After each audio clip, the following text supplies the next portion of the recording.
বাড়িতে যে টক দই পাওয়া যায় না, টক দইতে একটু মধু দিবেন, দেওয়ার পরে যদি ওই খাবারটা খান, ব্রেনটা আপনার হচ্ছে ওই যে ওই সুপার গ্লু যেমন একটা জায়গায় একদম আঠা চমৎকার ভাবে লাগিয়ে যায়, ঠিক তেমনি করে মধু এবং তার সাথে হচ্ছে টক দই মিক্সড করে যদি খান, পরাটা দেখবেন খুব সুন্দর করে মাথার সাথে একদম লেগে যাবে। আপনি যদি মোটা হইতে চান, যে আমি চিকন খুব মোটা হবো, তাহলে ঠান্ডা পানিতে মধু দিয়ে খাবেন। আর যদি কোন যে আমি একটু মোটার সাথে চিকন হইতে চাই, তাহলে গরম পানিতে মধু দিয়ে খাবেন। বাড়িতে মধু গ্রামে গঞ্জে পাওয়া যায়, এরকম মধু আছে না? মধু আছে তো?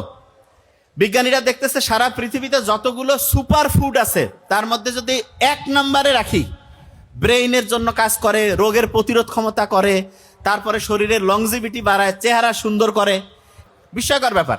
তার মানে মধু যে কোনো লোকের ক্ষেত্রে অসাধারণ। এবং এই মধুর সাথে বাড়িতে যে টক দই পাওয়া যায় না, টক দইতে একটু মধু দিবেন, দেওয়ার পরে যদি ওই খাবারটা খান, ব্রেনটা আপনার হচ্ছে ওই যে ওই সুপার গ্লু যেমন একটা জায়গায় একদম আঠা চমৎকার ভাবে লাগিয়ে যায়, ঠিক তেমনি করে মধু এবং তার সাথে হচ্ছে টক দই মিক্সড করে যদি খান, পরাটা দেখবেন খুব সুন্দর করে মাথার সাথে একদম লেগে যাবে। তাহলে এইটা খুব একটা ইন্টারেস্টিং খাবার, মধু এবং টক দই। খাইতেও মজা লাগবে, ব্রেইনের জন্য খুব অ্যাক্টিভ হবে। আর একটা জিনিস বলি, অনেকেই পড়ার সময় কি করে, একটানা পড়ে। নো, এই কাজটা করবেন না। পড়ার ক্ষেত্রে সবচেয়ে গুরুত্বপূর্ণ, হাইয়েস্ট একটানা সবচেয়ে যদি বেশি পড়তে মন চায় 25 মিনিট, সবচেয়ে বেশি। যে ভাই এটা হাইয়েস্ট 25 মিনিট, হ্যাঁ 25 মিনিট পড়ার পরে 5 মিনিট 7 মিনিট 10 মিনিটের রেস্ট, তারপরে আবার পড়বেন, আবার 5-7 মিনিটের রেস্ট, আবার পড়বেন, আবার 5-7 মিনিটের রেস্ট, আবার পড়বেন। কারণটা কি?